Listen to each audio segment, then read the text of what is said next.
जिनको भी मानव शरीर प्राप्त है, चाहे वो रिक्शा चालक है, चाहे कोई मजदूर है, चाहे कोई धनी व्यक्ति है, चाहे अधिकारी कर्मचारी है, या कोई मंत्री, प्रधानमंत्री, मुख्यमंत्री, राष्ट्रपति है, ये सब स्टूडेंट है।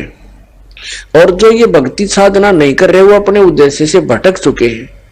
माता पिता से प्राप्त उस धन का वो दुरुपयोग कर रहे हैं। हमारा माता पिता कौन है? कबीर भगवान। उसने हमें ये पूंजी दे करके आपको फ्री कर रखा है। जैसे बच्चे को माता पिता 15-16 वर्ष तक बिल्कुल फ्री कर देते हैं, बढ़िया कपड़े देते हैं, बढ़िया खाना देते हैं, कोई काम भी नहीं लेते हैं, पैसे भी खूब खर्च करते हैं, तुम किसी प्रकार अपना उद्धार करवाओ, अपनी शिक्षा पूरी कर लो। तो पुण्यात्मा परमात्मा ने आपको वो धन देकर यहाँ एक विशेष ड्रेस पर रखी है। इसमें विशेष सुविधाएं हैं जिससे आप भक्ति कर सकते हो। बच्चे को इसलिए सुविधा दी जाती है, विद्यार्थी को, कि इन सुविधाओं को प्राप्त करके ही वो पढ़ाई कर सकता है, तभी सफल हो सकता है।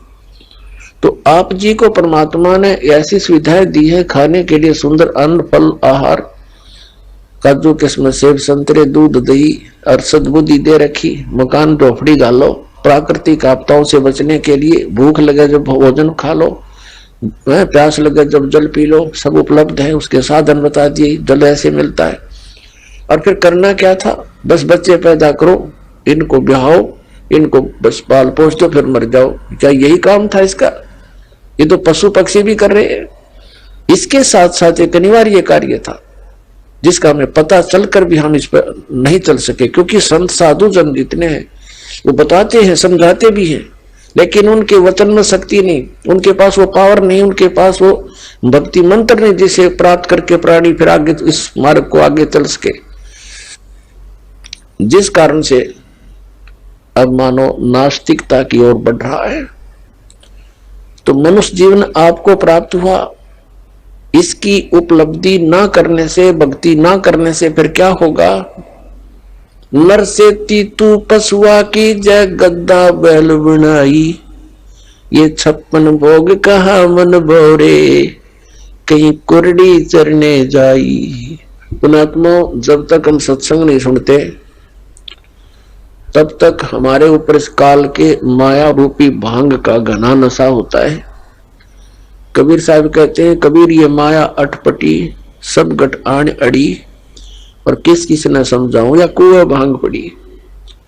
जिस संसार में हम रह रहे हैं यहाँ प्रत्येक व्यक्ति के एक ही विचार है और एक जैसे ही उसकी गाइडलाइन होती है। अपने बच्चे को शिक्षा के लिए भेजते हैं तो भी उद्देश्य यही बताते हैं कि तेरा रोजगार ठीक हो जाएगा। यानी जो भी ट्रेनिंग हमें मिलती है, रोजी रोटी और कपड़ा और कोठी इनके बनाने की ही मिलती है। तो उस समाज में रह करके आप अपना उद्देश्य भूल चुके हो। सत्संग में आने से कुछ समय आपको भगवान देता है, निश्चिंत होकर सत्संग सुनते हो और बहन भाइयों से मिलते हो, उनसे भी आपको फिर धीरे धीरे ये ज्ञान सुनने को मिलता है, तो आपकी रुचि बन जाती है। तो परमात्मा क्या बताते हैं कि आप मनुष्य जीवन प्राप्त हो, आपको कितनी सुविधा प्राप्त है। जब भूख लगती है खाना खा लेते हो, प्यास लगती है पानी पी लेते हो, गर्मी सर्दी से बचने के लिए मकान बना लिए। ये वैसे मकानों की आवश्यकता हमने इतनी चाहिए थी कि आवश्यकता से अधिक ना बनाए इनको। ये हमारा भक्ति बाधक है। जो भक्ति करना चाहते हैं, मोक्ष कराना चाहते हैं, तो उनको इन सब नियमों को फॉलो करना पड़ेगा जो बताए जाते हैं, क्योंकि वो भक्ति में बाधक है। और जो भक्ति बाधक है आप उनको भी साथ लेकर चल रहे हो, तो आप ऐसा कर रहे हो जैसे किसी पशु के गल में लठ बांध दिया करते था, मोटा रस्से में गाल के। अब वो चल नहीं सकता उस स्पीड से जैसे उसे चलना चाहिए, चल गट्टिया पर लग गए। तो आप जी इन मर्यादाओं को पालन ना करके और भक्ति रूपी मार्ग पर चलने की चेष्टा करोगे, आप नहीं सफल हो सकते। तो इसलिए हमने ज्ञान के आधार से इन बुराइयों को, इन कुरीतियों को और संसारिक परंपराओं को भी त्यागना पड़ेगा। तब हम इसमें सफल होंगे, फिर अपनी बड़ी स्पीड से चलेंगे। जैसे मकान बना लिया, ठीक है, आजकल परमात्मा ने दया कर रखी है, बढ़िया सुविधा आपको प्राप्त है, मकान बना लो, जैसा आवश्यक हो उतना ही, केवल उसी के लिए कि बढ़िया कोठी बनाऊं, लोगों का प्रशंसक बन जाऊं, ये हमारी अपनी सोच होती है, अध्यात्म मार्ग नहीं है। तो मकान बनाओ जितना आवश्यक हो और जितनी आपकी जेब अलाउड करती हो, आवश्यकता से अधिक खर्च मत करो। हमारे पूर्वज आपने देखे होंगे, हमने तो खूब याद है, झोंपड़ियों में टाइम पास करके कई पीढ़ी, उनका तो इतना काम है, एक चारपाई डालनी आपने, चाहे 10 कमरों का मकान है आपका, एक कमरे में एक कोने में 3 बाई 7 फुट की जगह चाहिए आपने, घोड़े तो घड़िया तो मोकली है। कबीर साहब तक कहते हैं घर तो 3.5 हाथ और गणा तो 4.25। कहे कबीर अधिका बना अधिका कहे उसको नहीं विचार।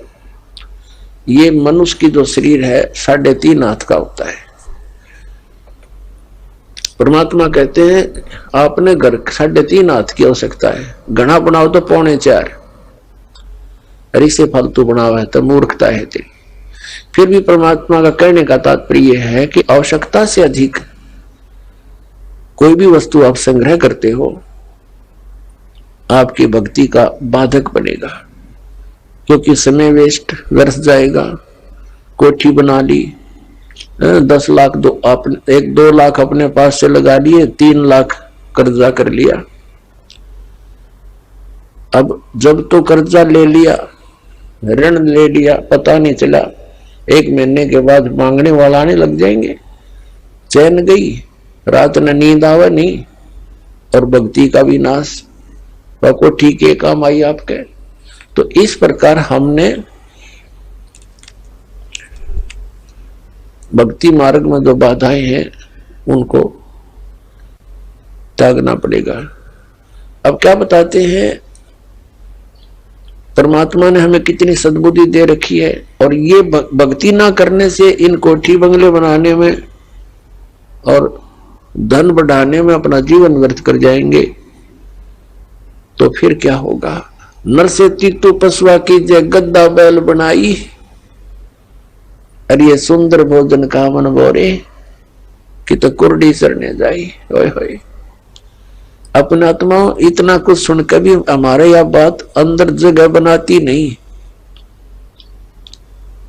क्योंकि हमें ये सब सुविधाएं उपलब्ध है और हर समय है, और ये तो आपके अंतिम सांस तक आपको रहेंगी जब तक मनुष्य जीवन में हो। क्योंकि माता पिता बच्चों को जब तक वो कॉलेज स्कूल नहीं छोड़ता वो सुविधा देता ही रहता है, और जो बच्चा उसका सदुपयोग ना करके आता है तो फिर वो बहुत दुख उठाता है। तो इस प्रकार इस सत्साधना भक्ति करने से मोक्ष होना था, जहां जाने के बाद फिर लौटकर कभी संसार में नहीं आते, वहां हमें बहुत सुख होना था। जैसे बच्चा विद्यालय में पढ़ता है, कॉलेज में पढ़ता है, महाविद्यालय में, उसको वहां कुछ नहीं मिलना, वहां से उसको विद्या प्राप्त हुई, उस विद्या के आधार से उसको अन्य फील्ड में वहां जाकर के वो सुविधाएं मिलनी है। ठीक इसी प्रकार हमें इस पृथ्वी पर जो हम चाह रहे हैं, हमें यहां नहीं लेनी चाहिए इसकी सुविधाएं। ये तो कॉलेज में मौज मार रहे हैं हम, ये सोच लो पृथ्वी की कोई भी वस्तु हम डिमांड कर रहे हैं या इसी में लगे रहे हैं, भक्ति की नहीं, तो हम कॉलेज में मौज मार रहे हैं, वो बहुत हानिकारक होगी। इसका लाभ हमें सतलोक में मिलेगा। सतलोक के बारे में आज तक जो जानकारी हमें प्राप्त हुई है, हमें मीन आप जी को इस दास के वचनों से पहले, तो वो कैसी जानकारी प्राप्त हुई है। सतलोक का एक विशेष कॉन्ट्रैक्ट ले रखा है किसने, राधा स्वामी पंथ वालों ने, और धन दंड सतगुरु सच्चा सौदा सरसार जगमाल वाली वालों ने, और इनको सतलोक का कख भी पता नहीं, न भक्ति मार्ग ठीक इनका, न सतलोक की सतपुरुष की जानकारी। तो बताइए कहां ले जाएंगे प्राणी को। और फिर ये कबीर पंथी ये भी सतपुरुष और सतलोक के गुण गाते हैं और सतनाम की महिमा मुख्य वर्णन करते हैं। इस दास ने इन सभी पंथों के ग्रंथों को बहुत गहराई से जाना, समझा, पढ़ा और फिर परमात्मा से प्राप्त उस यथार्थ ज्ञान से तुलना की। इन कबीर पंथियों के पास भक्ति मार्ग की ABCD भी नहीं है और न इन राधा स्वामी, जय गुरुदेव और ये सच्चा सौदा सिरसा वाले और जगमाल वाली इनके पास, और न इन अन्य संतों के पास तो होना कहा, न इन आचार्य और शंकराचार्यों के पास भक्ति मार्ग। ये तो सतलोक जानते नहीं, इनका तो सब्जेक्ट नहीं। ये तो श्री राम, श्री कृष्ण, श्री विष्णु और श्री शंकर भगवान की पूजा तक सीमित किए हुए हैं, आचार्य और शंकराचार्य और ये सुधांशु जी महाराज और ये आसाराम जी महाराज और ये सतपाल जी महाराज और ये बालयोगेश्वर जी महाराज और ये सारे कृपालु जी महाराज और ये दूसरे जितने ये ब्रह्म ऋषि कुमार, कखन इनके पास भक्ति मार्ग का। पूरे विश्व को डबोए बैठे, अपना नाश कर रहे। अपने आत्माओं, जिन पुण्यात्माओं को ज्ञान नहीं तो ये सोचते हैं कि ये रामपाल पता नहीं अपने आप में के मान रहा है, अपने आप को विद्वान मानता है। इसमें विद्वान और अविद्वान की बात तो है ही नहीं।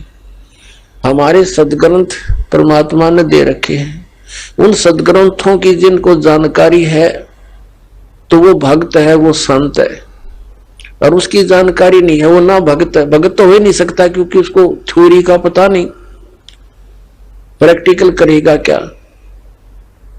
तो पुण्यात्मा पूरे विश्व में इस दास के अतिरिक्त ना यू ज्ञान है, ना ये समाधान है।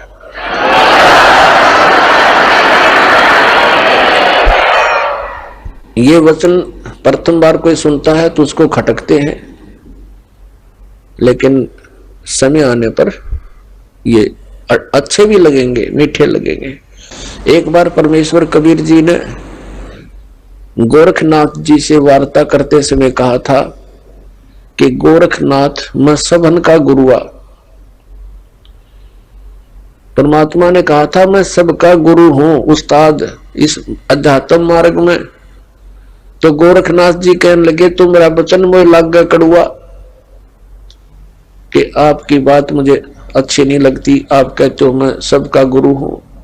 तो परमात्मा ने कहा कि कड़ुआ लगे सो मीठा होई, हमारी बात पतीजे जोई। पतीजे माने विश्वास करे। परमात्मा ने कहा था ये जो कड़ुआ लगे सो मीठा होई।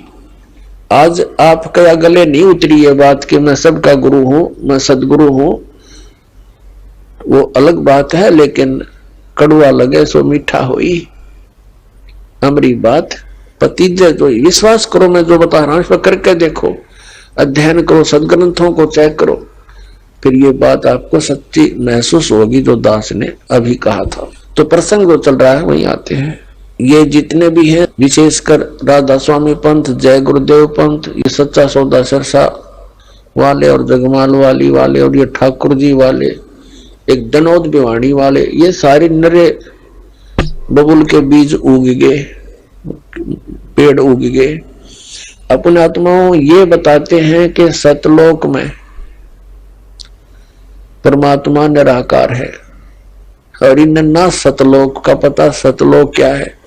कहते वही सतलोक, वही सतनाम, वही सार नाम, वही सार शब्द और वही सतपुरुष, वो सतलोक ही है, वो निराकार है, चेतन प्रकाश है। और इनका ये सभी कबीर पंथियों का और सभी इन राधा स्वामी से निकली हुई उनकी ब्रांचों का, जैसे सच्चा सौदा सिरसा और जगमाल वाली और ये ठाकुर जी, जय गुरुदेव जी वाले, इनका मानना है कि मोक्ष प्राप्त प्राणी सतलोक के अंदर उस परमात्मा के प्रकाश में ऐसे मिल जाती है वो आत्मा जैसे बूंद समंदर में। एक रांजड़ी गांव जम्मू